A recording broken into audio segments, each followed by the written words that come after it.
Hello दोस्तों, तो आज मैं आपके लिए लेकर आया हूँ 10th क्लास के मैथ के दो बहुत मोस्ट इम्पॉर्टेंट टॉपिक जो कि आपको प्रश्नावली नंबर 3 में देखने को मिलेंगे। नाम है प्रतिस्थापन विधि और विलोपन विधि।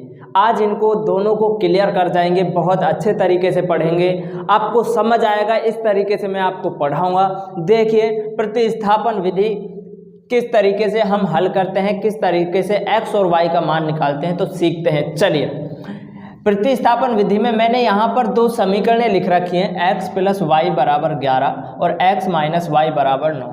फिलहाल तो मैंने बिल्कुल सिंपल समीकरणें लिख रखी हैं जिससे कि आपको समझ आ सके। ठीक है, मैं समीकरणों को क्या कर रहा हूँ, यहाँ पे नाम दे रहा हूँ। समीकरण 1 नाम दे दिया और समीकरण नाम दे दिया 2। ठीक है, दो समीकरण ही मिलेंगे आपको प्रतिस्थापन विधि अगर आप हल कर रहे हो। तो यहाँ क्या है, जब तभी हम x और y का मान निकाल सकते हैं। देखिए, हमारे पास दो समीकरण हो गए, 1 और 2। हमें क्या करना है, किसी भी एक समीकरण से x या y का किसी भी एक का मान निकाल लेना है। कैसे निकालेंगे, हम कर रहे हैं समीकरण 1 से। ठीक है, समीकरण 1 से बात कर रहा हूँ मैं, समीकरण 1 से। तो हमारे पास समीकरण 1 है x प्लस वाई बराबर 11। ठीक, किसका मान निकाल रहे हैं, x का मान निकाल रहे हैं। तो y कहाँ जाएगा, इधर की ओर चला जाएगा, पक्षांतरण हो जाएगा। पक्षांतरण होगा, यहाँ पर प्लस की है, इधर जाएगी तो किसकी हो जाएगी, माइनस की। इसको नाम दे देते हैं समीकरण नंबर 3। ठीक है, अब यहाँ से x का मान अपने पास आ गया 11 माइनस वाई। ये उठा के आपने 1 से निकाला है तो 2 में रख दीजिए। जब आप 1 से निकाल लेते हो तो 2 में रखना है, और 2 से निकालते हो तो 1 में रखना है। बस उल्टा सिस्टम करना है अपन को। ठीक है, तो x का मान किस में रखेंगे, समीकरण 2 में रखने पर। ठीक है, x के स्थान पर क्या लिखते हैं, 11 माइनस वाई, 11 माइनस वाई। ठीक है, अब बाकी इसके साथ में क्या बच गया है, माइनस वाई बराबर 9। ठीक है, ये बच गया। सॉल्व करेंगे x, दोनों जब ये माइनस के होंगे तो जुड़ जाएंगे, दोनों अगर प्लस के होंगे तो भी जुड़ जाएंगे, और अगर ये प्लस माइनस माइनस प्लस के हुए, विपरीत चिन्ह के साथ हुए, तो घटेंगे। ठीक है, याद रखना ये। तो अब ये दोनों माइनस के हैं तो जुड़ जाएंगे, 1y और 1y, कितने y, 2y। ठीक है, ये दोनों माइनस के हैं, सेम चिन्ह के हैं, तो क्या होगा, यहाँ पर वही चिन्ह आएगा जिस चिन्ह के साथ ये है। याद रखना ये बातें, बराबर 9। मुझे y का मान चाहिए तो मैं y वाला पक्ष यहाँ रखूँगा, और जो भी बिना y वाला है, ठीक है, तो 11 है, इसको इधर ले जाएंगे, ये लेगा। ठीक है, चर राशि एक साइड, अचर राशि एक साइड। माइनस 2y बराबर कितना बचेगा, 11 में से 9 गए तो 2 बचेगा। ठीक है, माइनस की बड़ी है इसलिए माइनस का चिन्ह, माइनस से माइनस कट हो गया। y का मान निकालेंगे तो 2, यहाँ पर 2y के साथ गुणा में है, नीचे जाएगा तो बटे में चला जाएगा, भाग में चला जाएगा। कट करेंगे, 2 से 2 कट हो गया, कितना आएगा, 1 आएगा। यानी कि y का मान अपने पास 1 आ गया है। ठीक है, अब ये y का मान उठा के हम कहाँ रख दें, समीकरण 3 में, जिससे कि हमें x का मान प्राप्त हो जाएगा। तो यहाँ लिखते हैं y का मान समीकरण 3 में रखने पर। ठीक है, ये लीजिए, ये रही समीकरण 3। x बराबर 11 माइनस y के स्थान पर क्या आया है, 1, ये रख दीजिए 1। तो 11 में से 1 गया तो कितना बचेगा, 10, और यही क्या है, x का मान। तो अपने पास x का मान 10 आ गया और y का मान 1 आ गया। ठीक है, इस तरीके से हम प्रतिस्थापन विधि को सॉल्व करते हैं। आई होप आपको समझ आ गया होगा।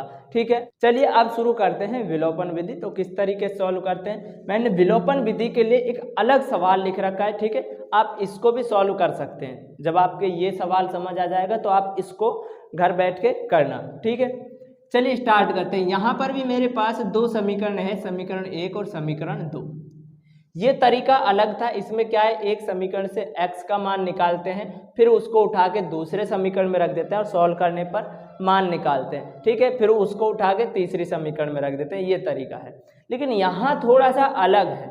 यहाँ क्या करना है कि हमारे पास क्या है, दो समीकरण होंगी। तो पहली समीकरण यहाँ है 2x प्लस 5y बराबर 17, 2x प्लस 4y बराबर 15। तो ये समीकरण है। ठीक है, इनमें क्या करना है आपको, किसी भी चर राशि को समान कर लेना है, किसी भी चर राशि को। जैसे अब यहाँ तो पहले से ही है 2x है 2x है, ठीक है, चिन्ह के साथ में भी समान। यहाँ पर y है तो 5y है और 4y है, तो ये तो अलग हो गया। आपको करना है किसी भी एक चर को समान कर लेना है, और समान कर लोगे तो आपको क्या करना है, अब देखो यहाँ पर ये पहले से ही समान है, तो अब क्या करते हैं, समीकरण 1 में से समीकरण 2 को घटा देते हैं। समीकरण 1 में से 2 को घटा देंगे। कैसे करेंगे, पहली समीकरण ऐसे ही लिख दीजिए, बराबर 17, 2x प्लस 4y बराबर 15 लिख दिया। समीकरण 1 में से 2 घटाया, ठीक है, ऊपर 1 लिखेंगे नीचे 2 लिखेंगे।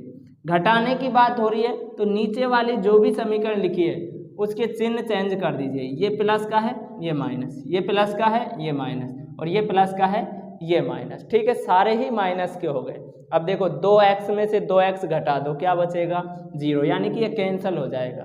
सेम करने का मकसद यही था कि एक को विलोप कर दो, यानी कि खत्म कर दो बिल्कुल, और दूसरे का मान हम निकाल लेंगे। विलोप का मतलब यही होगा, ठीक है।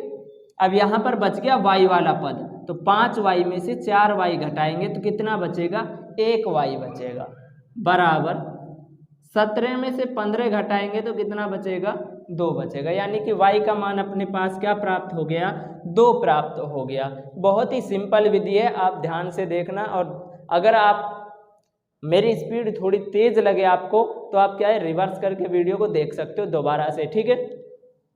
y का मान, अब यहाँ पे क्या किया था हमने, y का मान निकाल लिया, यहाँ x का निकाला था, ठीक है, समीकरण 1 से, तो हमने इसको उठा के कहाँ रखा था, यहाँ पे रखा था। अब हमारे पास यहाँ दोनों को सॉल्व करने पर y का मान आ गया, ठीक है। अब y का मान ऐसा है कि आपका जहाँ मन करे, समीकरण 1 में चाहे समीकरण 2 में, कहीं पे भी रख दीजिए, ठीक है। दोनों विधियाँ थोड़ी अलग अलग हैं, तो आपको समझ आनी चाहिए। ये y का मान कहाँ रख देंगे, चाहे समीकरण 1 में रख दो, चलो समीकरण 1 में रखते हैं। समीकरण 1 में y का मान रखने पर, ठीक है, रख दें 2x प्लस 5, y के स्थान पर क्या रखेंगे, 2, y के स्थान पर 2 रख दिया, बराबर 17, ठीक है। 2x प्लस 5 दूनी 10 बराबर 17, 2x 10 कहाँ जाएगा, इधर जाएगा तो माइनस का हो जाएगा 17, इसको इधर लेकर जाएंगे, पक्षांतरण करेंगे तो ये प्लस का है, इधर जाकर माइनस का हो जाएगा। 2x बराबर 17 में से 10 गया तो क्या बचेगा, 7 बचेगा, ठीक है। x का मान निकालेंगे तो यहाँ पर गुणा में है 2, इधर जाएगा तो भाग में चला जाएगा, यानी कि x का मान क्या प्राप्त होगा अपन को, 7/2 प्राप्त होगा। ये इस तरीके से विधि होगी। आई होप आपको समझ आ गई होगी, विलोपन विधि भी प्रतिस्थापन विधि भी। अगर आपको समझ आ गई है तो आप ऐसा काम करना, दोनों को चेंज करके इसको प्रतिस्थापन विधि से हल करना और इसको विलोपन विधि से हल करना, और तब देखना कि आंसर आपके पास दोनों के हैं। अगर आप इसको विलोपन विधि से भी हल करते हो तब भी यही आंसर आएगा, और अगर आप इसको प्रतिस्थापन विधि से हल करते हो तब भी यही आंसर आएगा, चाहे आप चेक कर लेना घर बैठ के, ठीक है। तो ये थी अपनी प्रतिस्थापन विधि और विलोपन विधि। आई होप आपको खूब अच्छे से समझ आया होगा। अगर समझ आया है, वीडियो अच्छी लगी है तो वीडियो को लाइक कर दो, अपने दोस्तों के पास दमादम पहुंचा दीजिए, शेयर कर दीजिए, और एक प्यारा सा कमेंट कर देना जो आपको अगर वीडियो अच्छी लगी है, कहीं समझ आया है या कहीं आपको डाउट भी लग रहा है तो आप कमेंट करके बताइए। मैं अगली वीडियो में और कोशिश करूँगा आपको बेटर तरीके से पढ़ाने की, और चैनल को तो सब्सक्राइब कर दीजिए क्योंकि नई नई वीडियोज़ आपको मिलती रहेंगी। धन्यवाद।